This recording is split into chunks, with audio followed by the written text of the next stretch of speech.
Hey you guys, welcome back. Let's get into another energy reading. And let's see what messages your spirit team have for you guys. Also, if you guys are new here, welcome. If you guys are returning, welcome back. All right, Holy Spirit, divine ancestors of pure white light, help me channel the messages for the divine collective. Let it be what they need to hear, not just what they want to hear. So we have good vibes in a moment. We have celebration here. So some of you guys, this could be your birthday season. Happy birthday, Leos. All right. So you could be celebrating. You could be turning up, enjoying yourself right now. Just kind of living in a moment. And you being watched.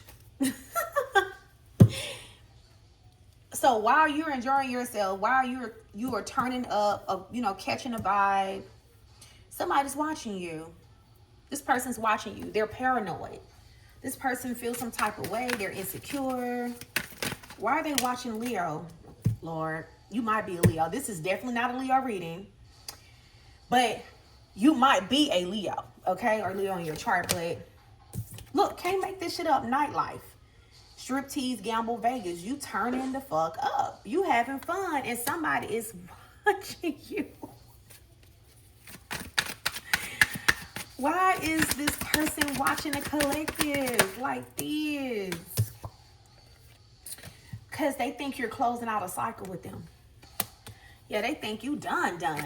You know, when you say it twice, you really mean it. It's serious when you say it twice.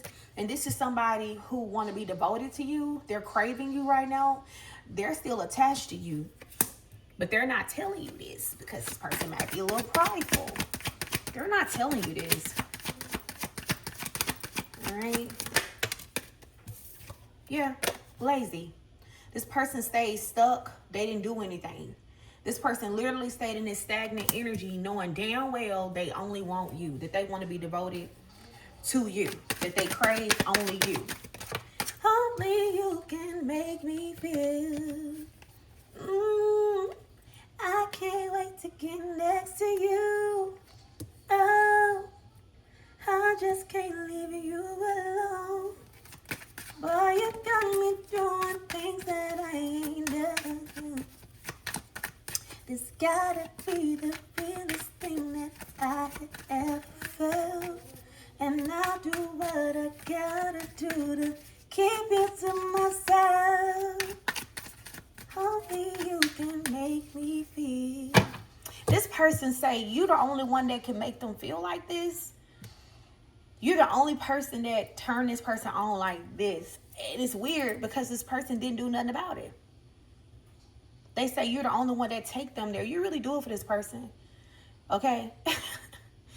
But you know, I feel like you guys have just kind of taken a break from everybody. Not even just this person. You're really slowing down. You're taking time for yourself. You're getting outside. You're having fun. You're smelling the flowers. You're enjoying nature. You're really, really in your self-love energy. All right.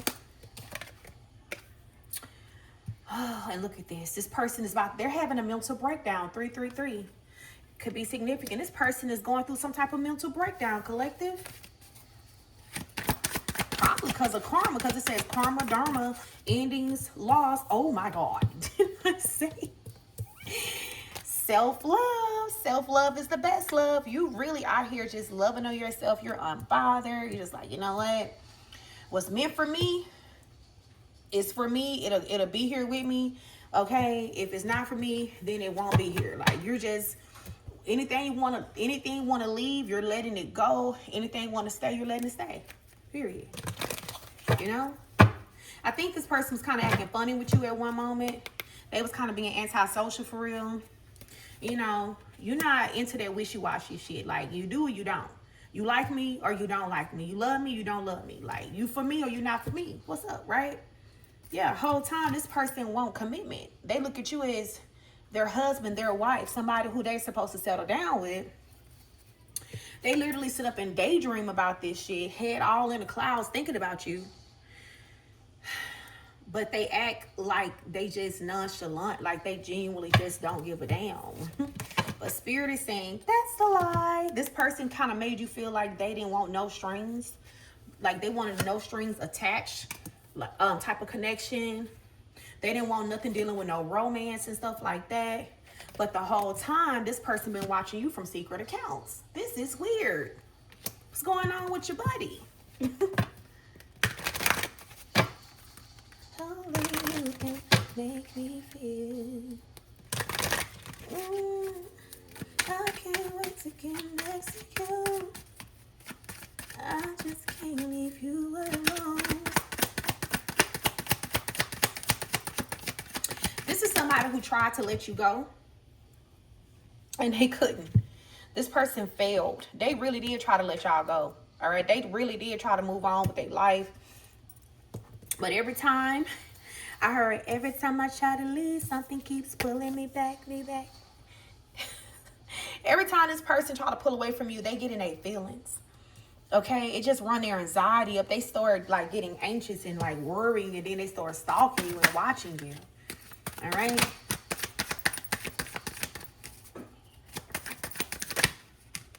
Look at this narcissist.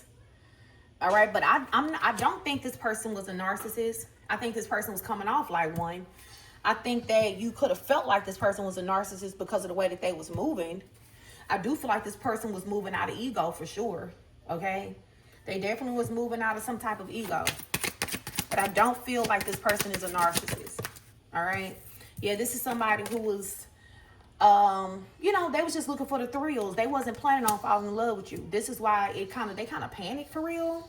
They panic and then they start creating distance between you and them because they started feeling like pressure to give you a commitment. And maybe you wasn't asking for a commitment, but you have committal type energy, meaning like some people are husbands and wives spiritually. Like just because you marry doesn't make you a husband or a wife. Like everybody don't have the spirit of a husband or the spirit of a wife. You know what I'm trying to say? It's a spirit that a person possesses.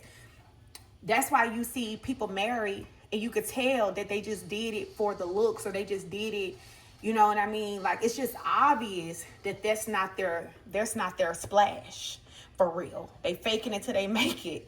You are truly a wife in the spirit, or you are a husband in the spirit. You know what I mean?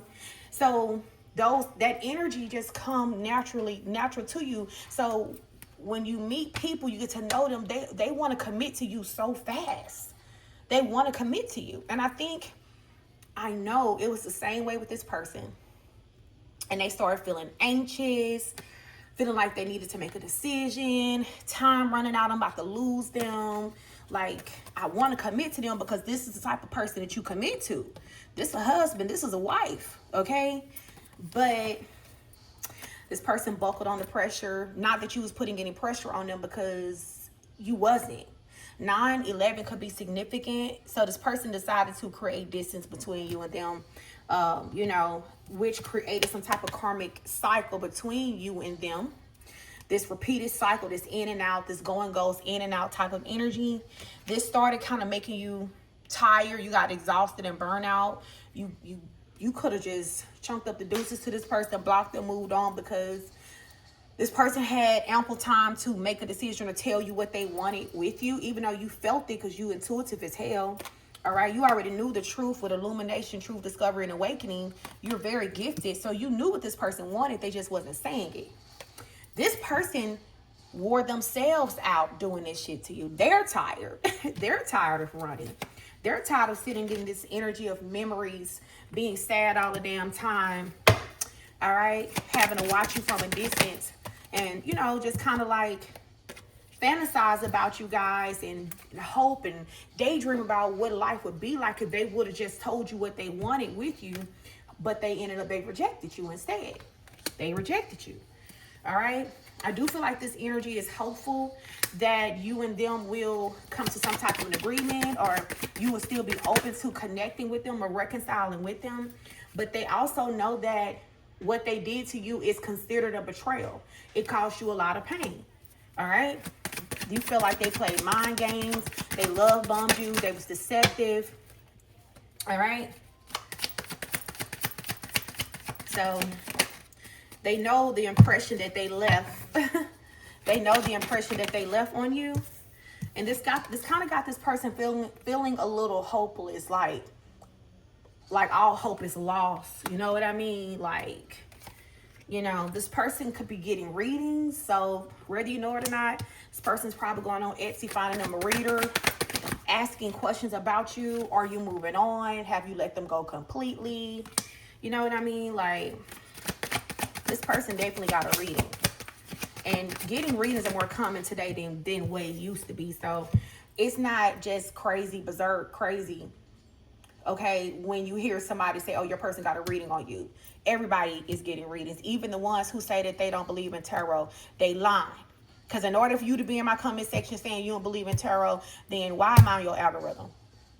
Stop lying. Okay? If you're going to be anything, be fucking for real. Anyway. Yeah, this person, they feeling a loss. They feel like, you know, letting you get away was the biggest L that they ever took. And they've been grieving over this, silently keeping it to themselves because, you know, this person got this ego going on. They don't want you to know just how much they feel like losing you was a huge loss and a huge mistake. But they are about to get ready to confess this to you, though. All right? This person's finna come clean. I do feel like it's going to start off as a message. You guys are going to converse. This could be face-to-face, but this person's finna tell you exactly how they feel. You know, they're going to tell you that they were selfish, they were stubborn, they were arrogant, they were prideful. It was their ego. They're going to tell you this, you know. So, a lot of you guys, it's going to make you feel good to hear this. You know, it's going to clear your mind. Like, you're going to be like, okay, so I wasn't crazy. I wasn't tripping. That is really what it was, you know. This person, if you think they've been happy single, they have not. This is someone who's been trying to come off like they're happy with their singlehood. They're really not. And their biggest fear is that you are having too much fun being happy and being single without them. And this got them in this energy of wanting a second chance, too. Wanting to build a family, wanting something stable with you guys, wanting to lock you down. Some of you guys, you are enjoying your single energy, okay? You doing you, stress-free, setting goals for yourself, living, laughing, loving, happiness, joy, and healing. Like, yeah. So, you know, I heard desperation. All right, this person's they're desperate. They're gonna let you know that they're desperate for you. They're gonna let you know they'll do anything. They will do anything to get a second chance with you guys, collective, because they know they left you hanging. This person is still, if you were intimate with this person, they think a lot about that as well. All right. Look at that, family. This person feel like they should have had a family with you. They should have stopped being afraid. And they should have settled down with you, with established, settled, secure, and wealthy. They felt like they should have locked it down with you guys. They would have been more stable with you. Yep, this person is going through some type of conflict within themselves. They're going through some type of ego death, you know. But they need to go through this ego death because it's healthy for them. They needed to drop this ego, this pride. They were about to miss out on a really good thing. You know, something, they're never going to get this type of connection back again. This is somebody who pretends to be busy so they don't have to face you, or maybe that's what they were doing. But the whole time they were spying on you, watching you. Yeah. You can have anything that got all of me right on the spot. This person say, you know what? They're willing to give you anything. This is someone who's going to come with an offering. They're going to come with an offering. There's also this energy of them kind of being a little angry though. Or maybe also, you guys, if this person had a child with someone else, they may think you're very angry about that. And maybe this is one of the things that they have to confess to you, is that they did create a child with someone during y'all separation, and they're afraid that that's something you're never going to be able to move forward from. You're not going to be able to you're not going to want to receive them knowing that, you know. But this person they're not coming back empty-handed. This is someone who's coming and they want commitment with you. All right? They want commitment with you, honestly. Yeah, they're going to pop the question. This is someone who's going to ask you to be their husband, be their wife. well, if it's a ring involved, you know, they're going to ask you to be their wife. But this person carries a lot of guilt, embarrassment, because they did you guys wrong. So this, if they've been quiet and distant, it's because they're embarrassed. They feel guilty as hell for how they did you. And they are going to be sending you messages of love. 1515 could be significant. You could have been like, damn, why is this person so distant? Because they shame. This person is embarrassed. All right. Give me final words from this about the situation. And see, wait. So even Spirit is saying, like, look, this is your person. This is definitely something worth waiting for. If you were wondering, should you wait, then here's your answer, okay? All right. So I will see y'all in the next video.